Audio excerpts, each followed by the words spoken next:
Hello, my name is Stenique McGee, and I will be doing my presentation on The Wolf of Wall Street. So I'm going to start with a basic summary. And if you see me looking down, I'm looking at my outline, so I'm just going to go off that. So basically, on The Wolf of Wall Street, we have a young 22-year-old by the name of Jordan Belfort, and he is a stockbroker, he gets his license as a stockbroker after he's worked for the first company, where he basically learns all his traits and the ins and outs of the company. As it says as we look at that movie, his bosses basically moral and motivation for the company was that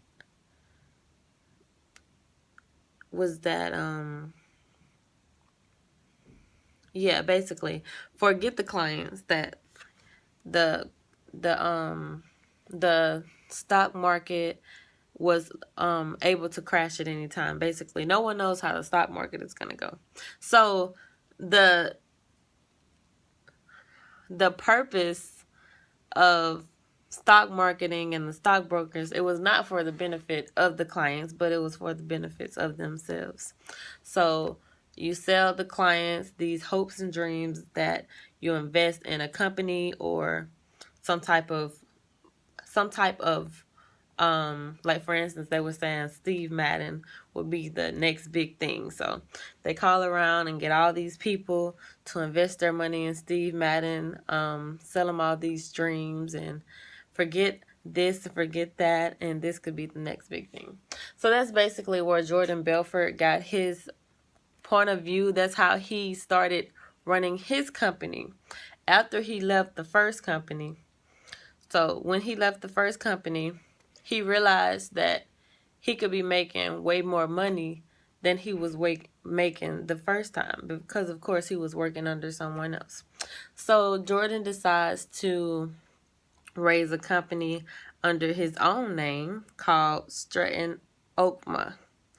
So what he does in order to get his followers, he starts choosing his friends, maybe people from home that were already in the marketing business as far as accounting. Some of them sold drugs, which is, you would think that he wouldn't get involved with that, but yes. Some of them sold drugs. A lot of them were they were already in business, maybe legal business, but they were in business. So they were used to selling things and selling false dreams and manipulating, basically. So I guess you would say that they were all kind of manipulative in this situation. So, okay. So once Jordan owned his own company, he starts to get all of these people involved, tell them what they can get out of it. And so once he actually starts, in order to get his followers on track, he tells them what they would get. They would get the $50 the half off, the 50% commission, basically. And that's what motivates the followers, of course, with money, because actually it was a second firm that it was a second company that he worked for before he owned his actual own, which is where he got the 50% commission in order to motivate his followers. Okay, so I guess I'll tell the rest of the story first. So once he gets his own company and they start to stock and invest and all stock and invest, all of a sudden, well, the government is wondering, where is he getting all this money from? And none of these people are getting this money back. They're not making any money off of it. All the money is going to the people who are making commission. And by this time, he has a big team of people, a big office, a new wife because he dumped the first one, and basically a whole new life, a whole new way of things with his company or whatever. So they do an investigation, and he tries to get off of it, but it doesn't work by sending his money somewhere else. So where he sent his money, that failed because the person whose account it was in ended up passing away.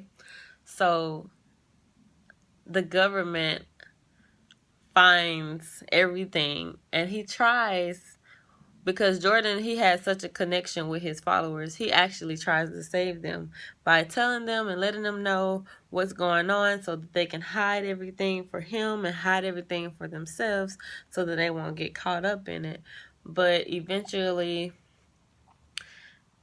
he has to give it up, because by holding on to it, by holding on to them, holding on to it, he would be putting himself in more of a risk. So versus he got 3 years versus 20 years by giving up all of the people and all of the ties that he would work with. Basically, all of the people in his company that he had worked with to get to where he is, he ends up giving them up so that he can get, less time, because he will be in jail for a really long time because of all the illegal activity that was going on in the workplace.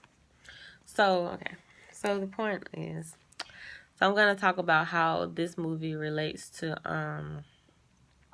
charismatic leadership, because Jordan Belfort was definitely a charismatic leader.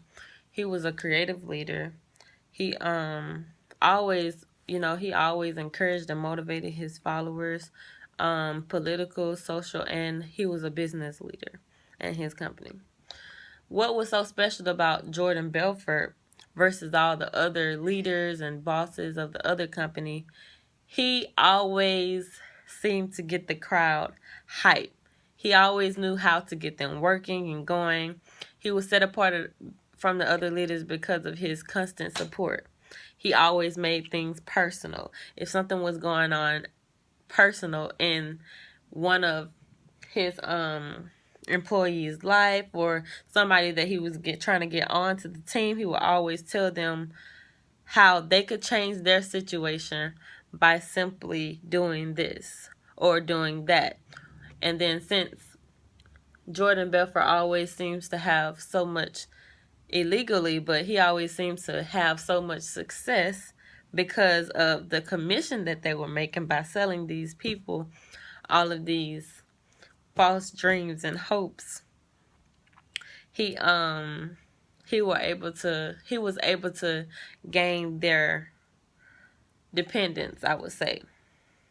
He was able to gain their dependence, and I would say their trust, because if a leader is always, if he's always, he has these creative ideas and these things, he's always gonna, gain their trust, because they're gonna look up to him. They're gonna say, oh, well, he haven't led us astray yet.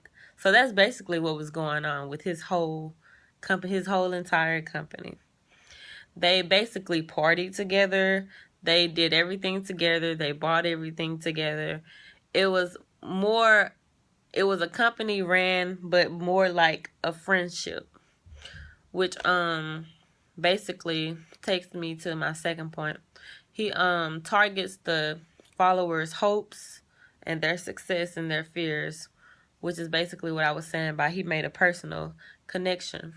Based on Robert House and Bernard Bass' set of propositions, the leader and follower relations, he controlled them by that. He controlled them by, you know, what's gonna happen if you don't do this, and working your 9 to 5 job and only making this set amount of money, you're not gonna be able to maybe put your mom in the best hospital, or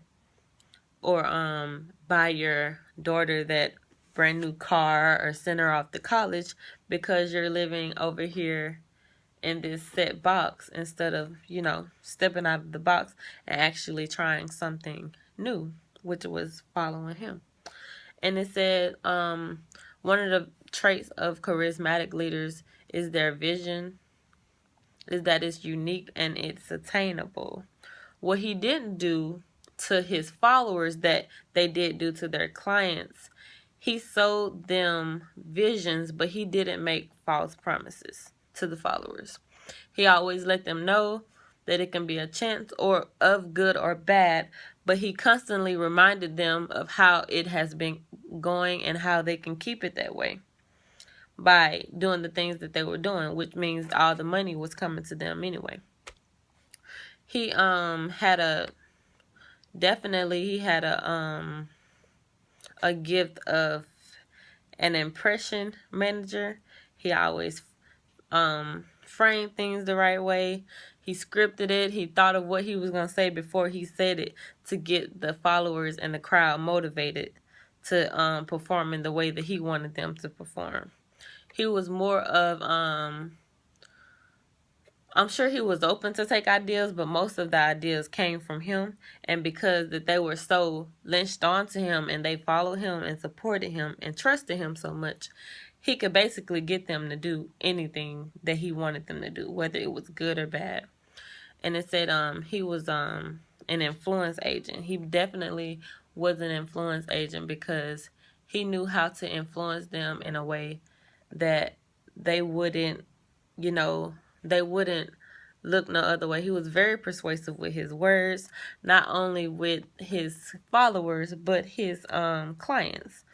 He was a trainer. I don't know if I said it earlier in the video, but he was definitely a sales trainer. So he was good at selling the hopes to the followers, his followers, of how to sell things in a way that your followers won't doubt you. So he was basically teaching them to be charismatic while being a charismatic leader. Let's see. And it says he was generating perceptions of confidence and competence and communication with high expectations. He always brought them high expectations. He always wanted them to exceed what they can do. He always inspired them, and ultimately that's what made the followers go so hard for Jordan, because he always encouraged them and motivated them. He always told them what they can do instead of sitting around and not trying at all. And it says that they're basically superstars of leadership. So he was like a, kind of like a hot shot, I would say, in the business world.